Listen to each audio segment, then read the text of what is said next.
성경에서 우리 산이라고 하는 그런 지명은 굉장히 은혜의 장소로 등장을 합니다. 어떤 결단을 할 때에, 어떤 선택을 할 때에 하나님께서 산에서 백성들을 부르시고 또 결단을 하시고 말씀하시는 경우가 참 많이 있습니다. 그래서 산은 이 선택의 장소로도 등장을 하고 은혜의 장소로도 등장을 합니다. 오늘 여러분과 오늘부터 한 6주 정도 산에 대한 이야기를 여러분들에게 하려고 합니다. 그 산에서 여러분들이 하나님의 존재를 만나고 하나님이 어떤 말씀을 우리에게 해주시는지를 한번 살펴보려고 합니다. 오늘은 호렙산에서 하나님께서 부르심에 대한 그런 말씀을 나누려고 합니다. 우리 다음 주에는 하나님께서 모세의 마지막 시간을 어떤 한 산으로 올라가게 하십니다. 그 산의 이름이 느보산입니다. 느보산에서 하나님께서는 가나안 땅을 보여주시면서 그의 생애를 마무리하게 하셨죠. 예루살렘에 가면 성전이 있는데 그 성전이 높이 서 있고 또 예루살렘 성 자체를 무엇이라고 하냐면은 시온산이라고 이야기합니다. 그래서 이스라엘 백성들은 그 시온산을 중심으로 하나님께 모이고 경배했던 일들이 많이 있습니다. 예수님께서 세 명의 제자들과 함께 산으로 올라가십니다. 그리고 자신이 완전한 모습으로 변화를 지키십니다. 그 산의 이름을 변화산이라고도 이야기를 합니다. 예수님께서 하신 수많은 설교 중에서 가장 먼저 하신 설교가 있습니다. 그 설교 중에서 처음으로 하신 설교가 무엇이었냐면 복에 관한 설교입니다. 사람들이 얼마나 복을 좋아하는지, 그 진정한 복의 의미가 무엇인지를 제자들에게 또 많은 사람들에게 알려주기 위해서 복에 대한 설교를 하시는데, 그 복에 대한 설교를 하신 산을 무엇이라고 하냐면은 팔복산이라고 이야기를 합니다. 그래서 여러분들 또 예수님께서 십자가에서 죽으심을 앞두고 기도하시던 산이 있죠. 그 산이 바로 감람산입니다.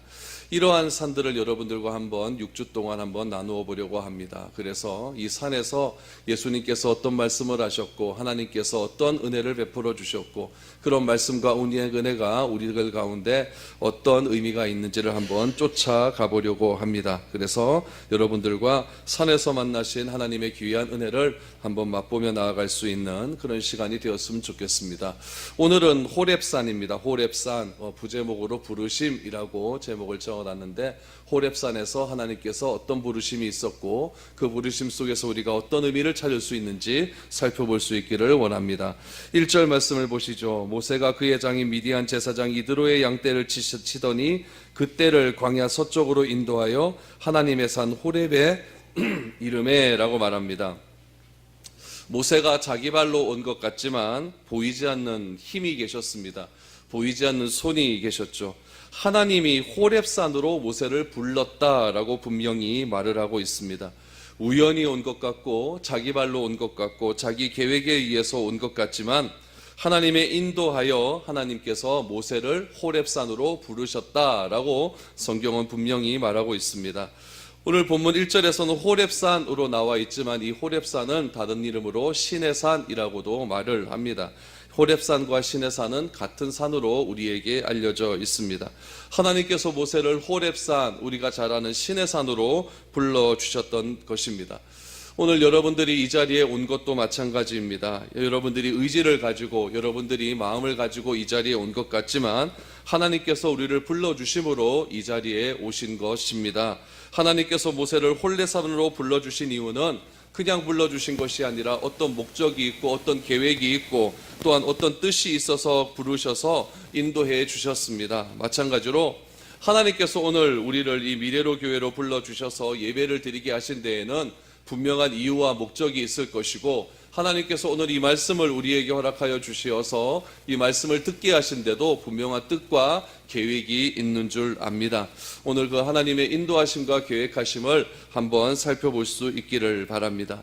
1절 말씀에 보면 하나님께서 모세를 호렙산으로 불렀다라고 말을 하고 있는데, 호렙산으로 불렀을 때 모세의 나이는 80살입니다.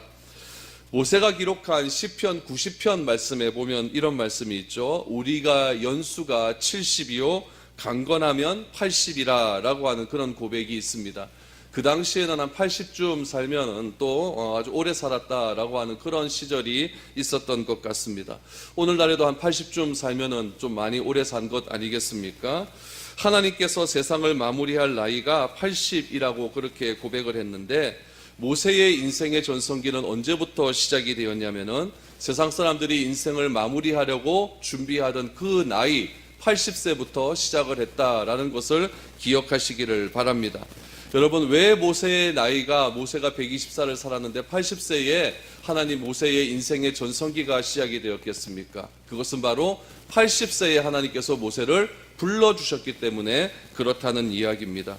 우리의 인생의 전성기도 마찬가지입니다. 우리의 인생의 전성기도 10대에 준비를 하고 20대에 열심히 노력을 해서 30대 되면 그 꿈을 이루고 40대 되면 영향력을 미치고 막 그렇게 쭉쭉 우리가 10대를 10년씩 나누어서 그렇게 우리가 해야 할 일을 쭉 말하고 있는데, 여러분, 10대가 인생의 전성기가 아니라 20대가 인생의 전성기가 아니라 30대가 인생의 전성기가 아니라 하나님이 우리를 불러주신 그때가 바로 우리의 인생의 전성기가 시작되었음을 여러분 꼭 기억하시기를 바랍니다. 그렇기 때문에 우리의 인생의 전성기가 40일 수도 있고 80일 수도 있고 어떤 사람은 60일 수도 있고 어떤 사람은 10대일 수도 있다는 이야기입니다.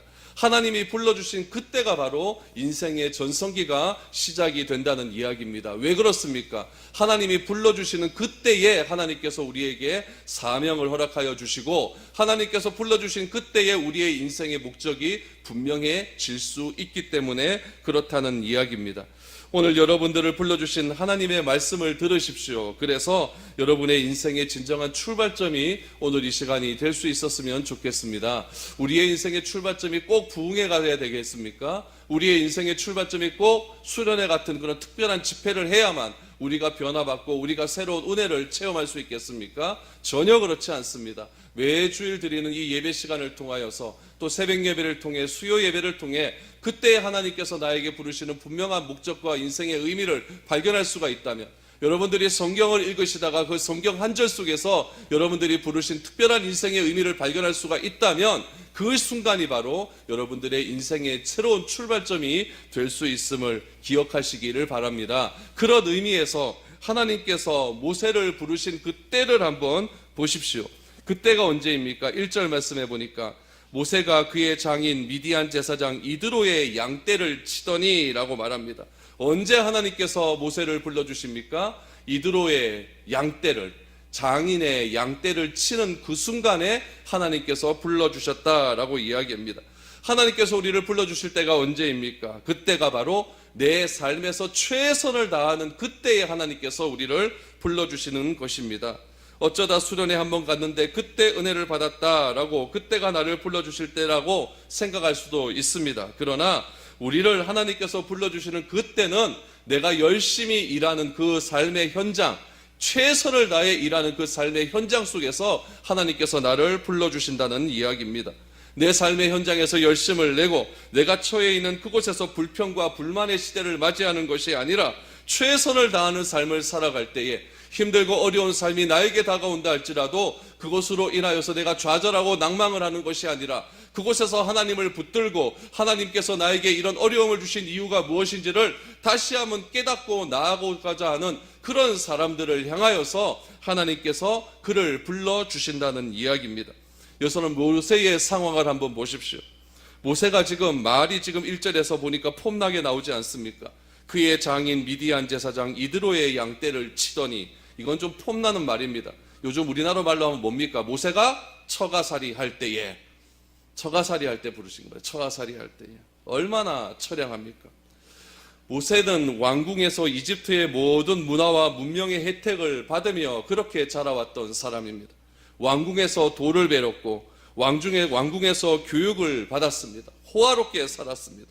그러나 자신의 민족 유대인이 이집트 사람에게 학대를 당하는 것을 보고 사람을 죽였고 그로 인해 도망자의 신세가 되는 것 아니겠습니까? 처음부터 도망자의 신세로 살았고 처음부터 힘들고 어려운 삶을 살았고 처음부터 밑바닥과 같은 그런 인생을 살았다고 한다면 여러분, 오늘 지금 처가살이하는 이 삶이 그렇게 힘들거나 좌절되지는 않았을 것입니다. 그러나 세상의 모든 것을 소유한 삶을 살았다가 그 세상의 왕자로서 삶을 살았다가 지금 인생의 가장 밑바닥까지 떨어진 그의 삶은 절망과 고독의 삶을 살았을 것입니다. 그리고 그가 살고 있는 그 지역도 어디입니까? 미디안 광야 아니겠습니까? 광야로 하면은 동쪽 제일 끝입니다. 미디안 광야에서 그렇게 삶을 살고 있었다는 이야기죠. 그러나 모세는 그런 자신의 형편에 좌절하지 않고 모세는 자신에게 주어진 삶에 최선을 다했습니다. 왕자로서 삶을 살고 있다가 기껏 주어진 삶이 무엇이냐면은 처가에서 치던 양이나 좀 쳐라 라고 하는 그런 일이었습니다. 그 일에 모세는 절망하지 않았다는 이야기입니다. 그 일을 부끄러워하지 않았다는 일입니다. 힘들고 어려운 삶이었지만, 자신의 자존심이 상하는 일이었지만, 도저히 받아들일 수 없는 그런 삶이었지만 모세는 그 양을 치는 일에 열심을 내고 최선을 다했습니다. 하나님은 그런 인생에게 복을 주시고 하나님은 그런 인생을 불러주신다는 이야기입니다. 그래서 그곳에서 그 새로운 인생의 전환점을 만들어 주시고 그때로부터 새로운 삶의 시작과 새로운 삶의 전성기의 출발점을 만들어 주신다는 이야기입니다. 그러므로 여러분, 현재의 삶을 너무 탓하지 마십시오. 현재의 삶을 너무 힘들다 말하지 마십시오. 현재의 어려움을 너무나 비판하지 마십시오. 이런 삶 속에서 내가 내 직장에서 내 사업체 속에서 내 삶 속에서 그래도 최선을 다하는 삶을 산다면, 그래도 하나님이 주신 그 은혜 속에서 내가 열심을 내는 삶을 산다고 한다면 하나님은 그에게 값없는 놀라운 은혜를 베풀어 주실 줄 믿습니다. 내가 비판하고 내가 험담한다고 상황이 변하는 것 무엇이 있겠습니까? 내가 하면 그만큼 잘할 수 있겠습니까? 내가 해도 여러분 이 상황은 변하지 않습니다. 그러나 여러분, 이 현재의 어려움 속에서 하나님께서 틀림없이 이 어려움을 잘 이겨내면 이 어려움 속에서 나에게 주시고자 하는 메시지는 분명히 있을 것이다 라고 하는 그런 믿음을 가지고 열심을 내시고 그 열심 속에서 인내하며 기다리다 보면 그 기다림 속에서 내 삶이 조금씩 변화되어 가는 과정을 바라볼 수 있게 될 것입니다. 모세는 그 과정을 몇 년을 겪습니까? 40년을 겪는 겁니다. 40년, 얼마나 긴 세월입니까? 그 40년을 모세는 불평하지 않고 조금씩 인내하며 하나님의 때를 기다렸더니 하나님의 때가 되는 그때에 하나님께서 모세를 호렙산으로 불러주셨다는 이야기입니다. 저는 여러분들도 특별히 하나님께서 불러주시는 때가 있음을 믿습니다. 그 호렙산이 이 교회가 될 수 있기를 소망합니다. 그 호렙산이 여러분의 직장이 되시고 그 호렙산이 여러분들이 거하는 그 삶의 터전이 될 수 있기를 소망합니다. 그럴 때 하나님은 나의 삶의 인생의 전환점으로 다가오게 되는 것이고 내 삶이 새로운 삶의 출발점이 될 수 있는 것입니다. 모세가 하나님의 인도함을 따라 호렙산에 도착을 합니다. 그랬더니 어떤 일이 벌어집니까? 2절과 3절 말씀을 보십시오. 여호와의 사자가 떨기나무 가운데로부터 나오는 불꽃 안에서 그에게 나타나시니라. 그가 보니 떨기나무에 불이 붙었으나 그 떨기나무가 사라지지 아니하는지라. 이에 모세가 이르되 내가 돌이켜 가서 이 큰 광경을 보리라. 떨기나무가 어찌하여 타지 아니하는고 하니 라고 말합니다. 모세가 호렙산에 도착을 하자 무엇이 보입니까? 처음 본 곳이 떨기나무에 붙은 불을 보게 됩니다. 여러분, 떨기나무는 가시나무라 생각하면 됩니다. 그냥 가시 덤불떡이입니다. 덤불떡이 얼마나 잘 탑니까? 그렇죠? 우리 불장난 해보면 알잖아요. 잘 탑니다. 그런데 그 가시나무에 떨기나무에 불이 붙었음에도 불구하고 나무가 타지 않는 겁니다. 많은 학자들이 이 떨기나무가 상징하는 것이 도대체 무엇이냐라고 많이 고민을 하고 연구를 합니다. 실제로 여러분, 떨기나무는 좋은 나무가 아닙니다. 이스라엘 민족 가운데에서도 이 떨기나무는 그렇게 잘 사용되는 곳이 없습니다. 이 떨기나무가 상징하는 것이 무엇이냐? 많은 학자들은 이스라엘을 상징한다라고 이야기를 하는 거죠. 불은 누구를 상징하겠습니까? 하나님을 상징합니다. 아무것도 아닌 이스라엘 민족 가운데, 별것도 아닌 이스라엘 민족 가운데, 남들 민족과 비교해보면 아무것도 별로 뛰어난 것이 없는 이스라엘 민족 가운데, 그 민족이 이집트의 노예로 버려진 것 같은데 하나님께서는 보잘것없는 이스라엘을 타지 않은 불처럼 함께하고 있다는 것을 모세에게 지금 시청각 자료를 사용하셔서 그렇게 보여주고 있는 것입니다. 그렇다면 여러분, 그 모세 시대 때는 이 떨기나무가 이스라엘 민족이라고 한다면 오늘을 살아가는 우리들에게는 이 떨기나무가 바로 누구겠습니까? 바로 나 자신입니다. 내가 떨기나무입니다. 내가 잘나봐야 얼마나 잘나겠습니까? 내가 해봐야 얼마나 하겠습니까? 내가 얼마나 가지고 있어봐야 얼마나 많은 것을 가지고 있겠습니까? 우리 교회가 해봐야 얼마나 하겠습니까? 다 부족하고 별 볼 일 없고 약한 것밖에 없는 것이 나 자신이고 또 그 나 자신이 잘났다고 그렇게 어깨에 으썩 때리면서 다니는 것이 그렇게 교만한 우리들 아니겠습니까? 그런데 하나님께서 보잘것없는 우리와 늘 언제나 함께하여 주시고 이스라엘의 고난과 어려움 속에서도 꺼지지 않는 불꽃 같은 눈동자로 우리를 지키시고 보호하여 주시고 그들의 부르짖음을 들으셨던 것처럼 하나님께서는 오늘 우리들의 인생 가운데 있는 부르짖음을 들으실 줄 믿습니다. 내가 고난받고 내가 연약해서 내가 하나님을 향하여 부르짖을 때마다 하나님께서 응답해 주시고 함께 하시는 하나님의 불꽃의 눈동자를 오늘 이 시간 여러분들 느낄 수 있어야 된다는 이야기입니다. 오늘 하나님께서 이 말씀을 통하여서 떨기나무는 보잘것없는 나무이지만 하나님의 불꽃이 그 떨기나무 가운데 들어가서 영원히 꺼지지 않는 그런 불꽃 가운데로 조금씩 모세가 다가올 때마다 모세는 깨닫게 된다는 이야기입니다. 여러분, 내가 연약하고 내가 고난받고 내가 어려움 가운데 있어서 나의 지금 상황이 힘들다 하는 것, 그것이 중요한 것이 아니라 그 힘든 속에서도 하나님은 나와 임마누엘로 함께하고 계신다, 하나님이 나와 불꽃 가운데 함께하고 계신다, 이것이 더 위대한 것 아니겠습니까? 나 같은 건 뭐라고 하나님께서 함께하고 계십니까? 나 같은 건 뭐 대단한 존재라고 하나님이 함께하고 계십니까? 나 같은 것 사용해서 하나님의 일을 한다고 한다면 여러분, 내가 손해겠습니까? 하나님이 손해겠습니까? 하나님이 훨씬 손해 아닙니까? 손해됨에도 불구하고 나 같은 것 사용하셔서 우리 같은 것 사용하셔 주셔서 불꽃 같은 불꽃으로 나와 늘 언제나 함께하고 계시는 그 하나님의 놀라운 능력이 있음에 현실의 어려움 극복해 나갈 수 있는 것입니다.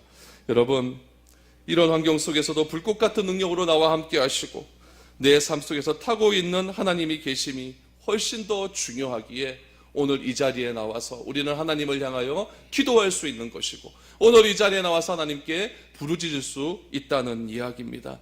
여러분, 하나님은 한 번도 우리를 실망시킨 적 없으신 분이십니다. 누가 하나님을 실망시키십니까? 나죠. 내가 하나님 다 실망시키시죠. 그러나 하나님은 한 번도 실망시킨 적 없으시고 내 과거의 삶 다 돌아보아도 하나님은 한 번도 우리를 낭만케 하신 적이 없으신 그런 좋으신 하나님이심을 여러분 기억하시기를 바랍니다. 모세가 호렙산에 하나님의 인도하심을 받아서 그렇게 다가갈 때에 가장 먼저 본 것은 떨기나무 가운데 불꽃으로 함께 하시는 하나님의 놀라운 임재를 바라보게 된 것입니다. 그때 하나님의 음성이 들리기 시작합니다. 4절을 보십시오. 여호와께서 그가 보려고 돌이켜 오는 것을 보신지라 하나님이 떨기나무 가운데서 그를 불러 이르시되 모세야 모세야 하시매 그가 이르되 내가 여기 있나이다. 떨기나무의 불꽃 앞에서 얼쩔 줄 몰라서 너무 신기해서 어떻게 저 나무가 타지 않는가 너무 신기해서 자세히 보려고 조금씩 다가가는 모세를 향하여 하나님의 음성이 들리기 시작합니다. 어떤 음성이었습니까? 모세야 모세야. 제가 좀 감기가 걸려서 목소리가 더 좋지 않습니까? 모세야 모세야. 하나님은 더 장엄한 음성으로 모세를 부르셨을 것입니다. 모세야 모세야. 여러분, 모세는 양을 치기 위해서 호렙산에 왔습니다. 그런데 그곳에서 하나님의 음성이 들립니다. 그런데 그 하나님의 음성이 어떤 음성입니까? 자신의 이름을 정확하게 아는 음성입니다. 자신은 왕궁에서 떠나와서 미디안 광야에서 자포자기하면서 양을 치면서 이제는 아무런 낙도 없고 의미도 없고 그저 하루하루 이렇게 살아가야겠다, 그렇게 살아가고 있는 모세를 향하여서 하나님은 모세의 이름을 잊어먹지 않고 있었던 겁니다. 나일 강가에서 갈대상자에서 하나님께서 모세를 그 갈대상자에서 보호해 주시고 그 갈대상자를 모세의 이집트의 공주가 발견하는 그때에 기억하고 계셨던 그 하나님의 모세의 이름, 그 이름이 80년이 지났습니다. 80년이 지나도록 하나님은 모세의 이름을 잊어먹지 않고 있었습니다. 그리고 하나님께서 모세를 친히 불러주시어서 낭망하고 있는 모세를 친히 불러주시어서 그가 하나님의 산에 다가오자 그의 이름을 불러주십니다. 모세야 모세야. 하나님은 나를 아시되 정확하게 아시는 분이십니다. 우리는 어떻습니까? 금방 잊어버립니다. 내 몸에서 떠나게 되면, 나와 조금만 연락을 하지 않게 되면 그 사람의 이름도 어쩔 때는 잊어버리고 얼굴도 희미해지고 언제 만났는지 기억도 하지 못할 때가 참 많이 있습니다. 그런 유한한 존재가 바로 우리 인간들입니다. 그런데 하나님은 1000년이 지나도 수만 년이 지나도 아니 영원토록 우리를 기억하고 계시는 분이십니다. 그 하나님은 나보다도 나를 더 잘 알고 계십니다. 하나님이 모세야 모세야 모세의 이름을 부르셨을 때 모세의 마음 가운데 어떤 감동이 있겠습니까? 오늘 이 시간 하나님께서 여러분들의 이름을 기억하고 계시고 여러분들의 이름을 잊어먹지 않고 계시고 지난 한 주간의 삶 동안 엉망으로 살고 힘들게 살고 절망 속에 살고 괴로움 속에 살다가 오늘 이 자리에 그렇게 왔는데 하나님께서 여러분들의 이름을 지금 부르시고 있다는 그런 메시지를 듣는다면 여러분들은 과연 어떤 느낌을 받겠습니까? 오늘 이 시간 하나님께서 여러분들의 이름을 불러주고 계시는 겁니다. 하나님의 이름을, 우리들의 이름을 어떻게 기억하고 계실까요?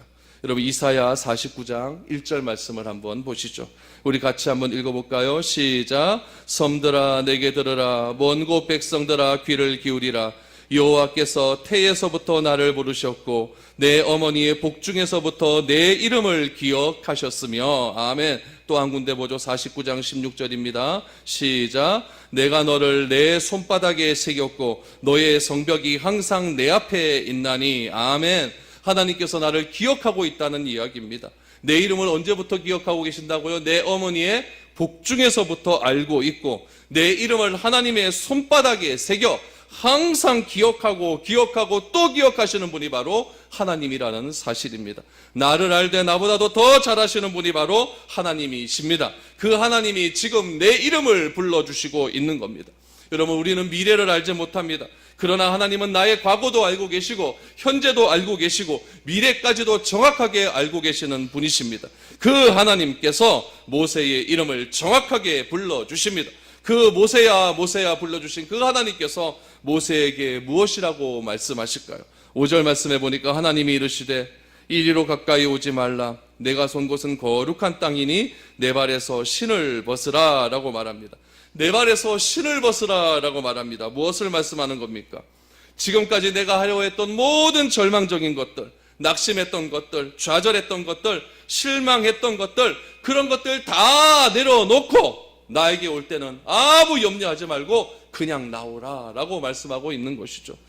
마태복음 11장 28절에서 30절 말씀을 보십시오. 같이 읽습니다. 시작. 수고하고 무거운 짐진 자들아 다 내게로 오라. 내가 너희를 쉬게 하리라. 나는 마음이 온유하고 겸손하니 나의 멍에를 메고 내게 배우라. 그리하면 너희 마음이 쉼을 얻으리니 이는 내 멍에는 쉽고 내 짐은 가벼움이라 하시니라. 아멘. 하나님이 우리에게 요구하시는 것은 무엇입니까? 예수님이 우리에게 요구하시는 것은 무엇입니까? 신을 벗어라. 벗고 네가 하고자 했던 모든 염려들 다 내게 맡기라. 그러면 어떻게 된다는 겁니까? 내가 너희를 쉬게 하리라. 쉬게 하리라. 이제는 그런 고통에서 벗어나서 하나님의 은혜로 살아가라 라고 말을 합니다. 나의 모든 염려를 다 주께 맡기면은 주님의 무엇을 가르쳐준다고 하십니까? 나는 마음이 온유하고 겸손하니. 나는 마음이 온유하고 겸손하니. 하나님의 마음을 알게 된다는 겁니다. 내 마음속에 무슨 마음이 가득 차고 있습니까? 내가 한번 해보겠다. 내 결심대로 한번 해보겠다. 그러다가 절망했던 마음, 낙심했던 마음, 좌절했던 마음, 실망했던 마음, 그런 마음들이 너무나 가득 차 있기에 하나님의 마음이 들어올 틈이 없습니다. 그러나 그런 모든 마음들 다 주님께 맡기고 무엇을 배우라고 합니까? 주님의 온유한 마음, 주님의 겸손한 마음을 배우면 내가 그제서야 참된 쉼과 만족을 누리겠다라고 말씀하고 있는 겁니다. 여러분 얼마나 힘드십니까? 눈물 날 때가 얼마나 많이 있습니까? 울고 싶을 때 얼마나 많이 있습니까? 어디 가서 소리 한번 질러보고 싶을 때 얼마나 많이 있습니까? 저도 예전에 그런 적이 있었어요. 부교육자 할 때 쉬는 날도 없고 새벽부터 밤 11시 반까지 반복되어지는 일이 계속 일어나는 겁니다. 공휴일이라고 쉽니까? 명절이라고 쉽니까? 하루도 쉰 적이 없습니다. 언제 끝날 줄 모르는 그런 일들이 계속적으로 반복되어 있었습니다. 제가 어디 가서 과음이라도 좀 질러보고 제가 어디 가서 좀 이렇게 말이라도 하고 싶었는데 그럼 과음 지를 때도 없고 말할 때도 없고 그러다가 찾을 때가 어디냐면 장소를 하나 찾았습니다. 낙동강 뚝방길 눈물의 장소였습니다. 그곳에 갔더니 그냥 눈물이 펑펑 쏟아지는 거예요. 막 울었습니다. 과 막 질렀습니다. 와 막 질렀어요.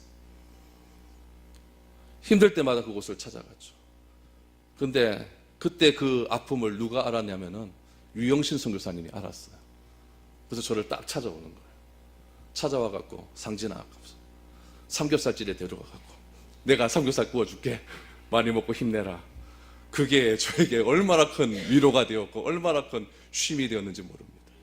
유 선교사님이 그때 하나님이 나에게 보내주신 하나님이었습니다. 그렇게 말 한번 해주고 손 한번 잡아주는 거. 사람의 인생이 그런 건 아니겠습니까? 괴로운데, 어려운데, 힘든데, 이야기할 데 없고, 내가 이야기 한번 하면 다 소문날 것 같고, 그래서 왜 나만 이런 어려움 당해야 하는지 절망감 들 때 얼마나 많이 있습니까? 그런데 하나님이 우리에게 말씀하십니다. 내 신 벗어라. 내 신 벗어라. 내 신 벗고 그동안의 수고 다 벗어드리고 나에게 찾아와라. 내 발에서 신을 벗어놓고 내 앞으로 나와라 라고 말합니다. 여러분, 수고로운 짐, 어려운 짐, 절망의 짐, 내 힘으로 안 된다고 하는 그런 짐 다 벗어버리고 주님 앞에 나올 수 있기를 축복합니다. 하나님께서 다 아시고 해결해 주실 줄 믿습니다. 내 힘으로 살려고 아둥바둥하면서 그렇게 살아가지 마시고 하나님께서 해결해 주시는 그 은혜 한번 경험해 봅시다. 조금 늦다 할지라도, 조금 내 방법이 아니라고, 내 생각과는 좀 다르다 할지라도 하나님이 주시는 방법, 그 방법 한번 찾아가 보시고 따라가 봅시다. 오늘 주께서 그렇게 말씀하고 있는 겁니다. 내 발에서 신을 벗어라. 이곳은 거룩한 땅이니라. 우리 하나님께 나올 때 그냥 나오지 않고 내 모든 인생 염려 걱정 다 주께 내어버리고 우리 하나님께 나와서 우리 하나님께서 허락하시는 참된 만족과 안식 얻으며 나아가는 우리가 될 수 있기를 소망합니다. 모세는 그런 하나님을 만나게 되는 겁니다. 그 하나님을 만나고 그 하나님이 어떤 분이신지를 하나님께서는 모세에게 직접 말씀을 해 주십니다. 6절입니다. 또 이르시되 나는 내 조상의 하나님이니 아브라함의 하나님, 이삭의 하나님, 야곱의 하나님이라. 모세가 하나님 배웠기를 두려워하여 얼굴을 가리매. 하나님께서 자신이 어떤 존재인지를 모세에게 말씀하십니다. 하나님은 조상의 하나님이었다라고 말하면서 아브라함의 하나님, 이삭의 하나님, 야곱의 하나님이라고 자기를 소개하고 자신을 드러내어 주셨습니다. 모세가 태어나는 그 순간에만 모세를 안 것이 아니라 모세가 태어나기 옛날 전부터, 그 옛날 전부터, 조상들 때부터 하나님께서는 모세 너를 알고 있었다라고 말을 하고 있습니다. 그 하나님께서, 모든 것을 알고 있는 하나님께서 뭐라고 말씀하시냐면은 다 내려놓고 나에게 와라. 모세는 깨달은 겁니다. 아, 이 하나님이 나와 상관없는 하나님이 아니구나. 내 민족을 저렇게 고통 가운데 내버려 놓으시는 그런 하나님이 아니구나.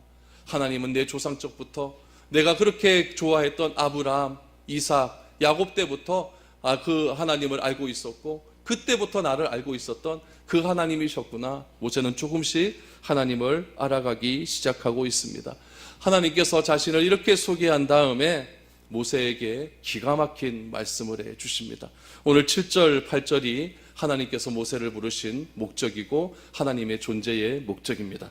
우리 7절, 8절 한번 보시기 바랍니다. 여호와께서 이르시되 내가 애굽에 있는 내 백성의 고통을 분명히 보고 그들의 감독자로 말미암아 부르짖음을 듣고 그 근심을 알고 내가 내려가서 그들을 애굽인의 손에서 건져내고 그들을 그 땅에서 인도하여 아름답고 광대한 땅, 젖과 꿀이 흐르는 땅, 곧 가나안 족속, 헷 족속, 아모리 족속, 브리스 족속, 히위 족속, 여부수 족속의 지방에 데려가려 하노라 라고 말합니다.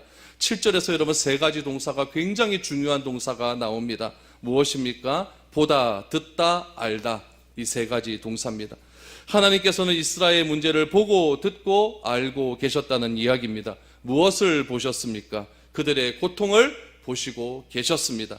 여러분, 어떤 고통이었습니까? 쉼도 없습니다. 억지로 먹고 살기 위해서 하루 종일 일해야 하는 그런 고통, 1년 365일 쉬는 날도 없이 안식일도 없이 그렇게 괴롭게 먹고 살기 위해서 일해야 되는 그런 고통을 다 보고 계셨습니다. 하나님은 우리가 겪는 고통도 다 보고 계십니다. 내가 먹고 살기 위해서 애쓰고 힘쓰고 자존심 버리고 그렇게 힘들게 살아가는 그 고통 다 보고 있다는 이야기입니다. 무엇을 듣고 있습니까? 그 고통 속에서, 내 인생의 절망 속에서 더 이상 의지할 것이 없어서 하나님을 향하여 두 손 높이 들고 하나님 나를 살려주십시오. 하나님 이 고통에서 나를 해방시켜 주십시오. 우리의 기도를 듣고 있다는 이야기입니다. 무엇을 알고 계십니까? 무엇을 아십니까? 그들의 근심을 알고 있다라고 말합니다. 그 감독자들로 말미암아 부르짖음을 듣고 그 근심을 안다라고 말하지 않습니까? 사람은 여러분 듣는 것으로 끝납니다. 보는 것으로 끝납니다. 아는 것으로 끝납니다. 어떻게 해주려고 해도 능력이 없기 때문에 한계가 있고 제한이 있습니다. 그러나 하나님은 이스라엘의 어려운 고통, 그 고통 속에서 부르짖는 기도, 고통의 기도, 정확한 내용을 아시고 하나님께서 행동하기 시작합니다. 하나님이 어떤 행동을 하십니까? 보시고 듣고 알고 계신 하나님께서 8절에 보니까 행동하기 시작하는데 네 가지를 행동합니다. 첫 번째, 내려가십니다. 두 번째, 건져내십니다. 세 번째를 그들을 인도하여 내시고 네 번째는 데려가시겠다라고 말을 합니다. 여러분, 이것은 내려가고 건져내고 인도하고 데려간다는 것은 완전한 문제의 해결입니다. 완전한 문제의 해결. 이것을 무엇이라고 합니까? 구원이라고 이야기합니다. 그 고통과 부르짖음의 현장에서 직접 내려가셔서 그들을 건져내시겠다. 건져내실 뿐만 아니라 그들을 인도하여 주셔서 더 이상 근심과 고통과 걱정이 없는 곳으로 데리고 가시겠다라고 정확하게 말씀하십니다. 이런 일을 실행하시는 분이 누구십니까? 하나님이십니다. 내려가서 건져내고 인도하고 데려간다는 하나님의 직접적인 행동, 이 행동을 누구를 통해서 보여주시겠다는 겁니까? 모세를 통해 보여주시겠다는 이야기죠. 그럼 오늘날 우리에게는 하나님께서 이 네 가지의 행동을 누구를 통해서 보내어 주셨습니까? 예수님을 통하여 그대로 드러내어 주셨다는 이야기입니다. 하나님은 인간의 몸을 입고 이 땅에 직접 내려오셨습니다. 그것이 구원의 출발입니다. 내려오셨습니다. 그것이 은혜 아니겠습니까? 내려오셔서 우리를 죄에서 건져내시기로 작정하시고 행동하기 시작을 하십니다. 그래서 죄에 빠진 백성들과 함께 하십니다. 그들을 취해 하십니다. 그들을 함께 하십니다. 그들의 죄와 질병을 고쳐주셨습니다. 그리고 십자가에 못 박혀 돌아가십니다. 돌아가신 예수님은 더 좋은 것을 우리에게 보내주시겠다고 약속해 주셨습니다. 그분이 누굽니까? 성령님이십니다. 성령님이 나와 함께 늘 언제나 인도하고 계십니다. 나를 인도하고 계십니다. 언제까지 인도하고 계십니까? 내가 하나님 나라 들어갈 그때까지 나를 끝까지 인도하고 계셔서 나를 하나님의 영원한 본향 천국까지 데리고 가시겠다. 그렇게 약속해 주신 것입니다. 그러므로 하나님께서 내려가서 건져내고 인도하여 데려간다. 이거는 그 당시에 모세를 통하여 하신 일이지만은 오늘날 우리에게는 예수 그리스도를 통해서 그대로 적용이 되고 실현이 되었다는 이야기입니다. 이 네 가지를 믿는 자마다 다 구원함을 얻게 되는 것입니다. 하나님은 모세에게 절망과 좌절에 빠진 이스라엘의 어려움을 다 알고 있으니 이 사실을 그들에게 가서 전해라 라고 하는 사명을 허락해 주셨습니다. 이것이 하나님께서 호렙산에서 모세에게 주신 소명이고 사명이었던 것입니다. 여러분 9절과 10절 보십시오. 이제 가라. 이스라엘 자손의 부르짖음이 내게 달하고 애굽 사람이 그들을 괴롭히는 학대도 내가 보았으니 이제 내가 너를 바로에게 보내어 너에게 내 백성 이스라엘 자손을 애굽에서 인도하여 내게 가리라 라고 말합니다. 하나님이 모세에게 언제 가라고 합니까? 한 달 있다가요? 아니에요. 모세 너 금식기도 해보고 아니에요. 지금 가라. 지금 가라. 하나님의 명령은 즉각적인 반응입니다. 꼭 안 한다는 사람이 기도해보고요 이렇게 하잖아요. 뭐 좀 하라 그러면 기도해보고 이건 안 하겠다는 얘기죠.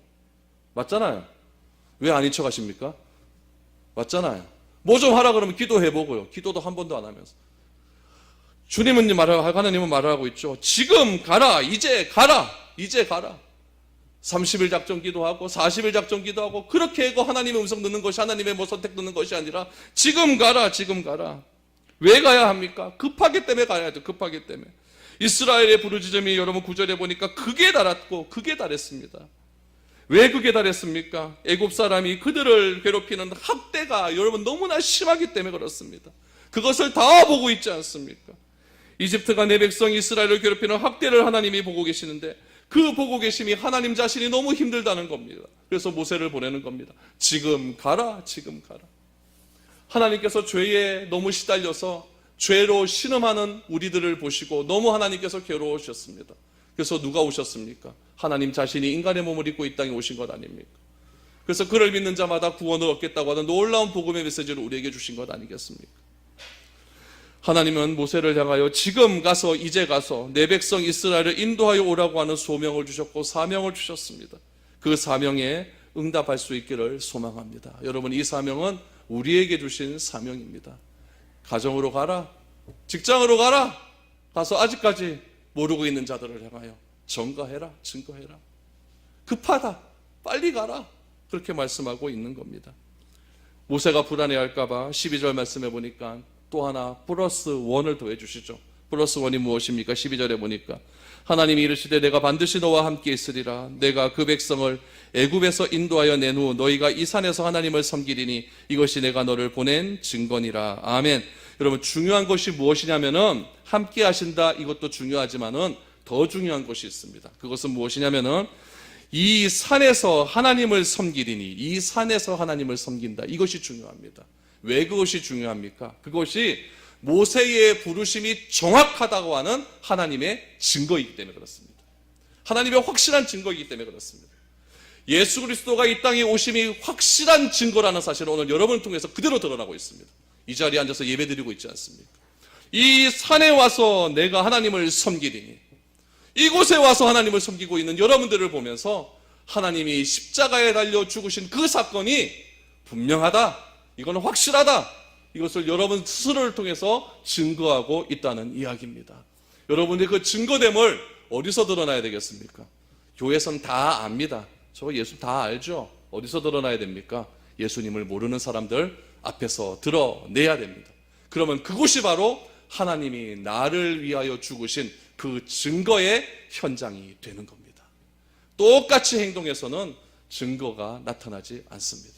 많은 사람들은, 많은 이방 민족들은 우상들에게 절하고 거대한 신상을 만들어 놓고 거대한 우상의 성전을 만들어 놓고 거기서 이상한 짓을 하고 있지만, 하나님을 믿는 너희 백성들은 이 산에서, 모세를 불렀던 그 산에서 하나님을 경배할 때가 오리니 그때가 바로 내 증거다. 모세 너를 부른 확실한 증거다. 그렇게 말을 하고 있습니다. 하나님은 우리와 함께 하시는 임마누엘의 하나님이십니다. 하나님이 오늘 우리를 왜 이곳에 보내어 주셨습니까? 이곳에서 하나님을 사랑하기 위함입니다. 왜 이곳에서 보내어 주셨습니까? 하나님을 사랑할 뿐만 아니라 이웃을 사랑하라고 보내어 주셨습니다. 그 하나님을 사랑하고 이웃을 사랑하는 그 삶의 실천의 현장이 하나님께서 우리를 구원하신 증거임을 드러내고 나타낼 수 있기를 축복합니다. 그래서 한 번도 나를 실망시키지 않으신 그 하나님께서 지금도 나를 기억하고 계시고, 내가 내 발에 신을 벗고 주님께 나아가기만 하면 내 이름까지 다 알고 계시는 그 하나님께서 나를 반드시 증거자로 삼아주신다라고 하는 그런 믿음을 가지시고 오늘 이 한 주간 최선을 다해 증거자의 삶을 살아갈 수 있는 저와 여러분들이 될 수 있기를 바랍니다. 호렙산에서 모세를 만났던 그 하나님, 오늘 이 교회에서 하나님을 경험할 수 있는 저와 여러분들이 될 수 있기를 축복드립니다.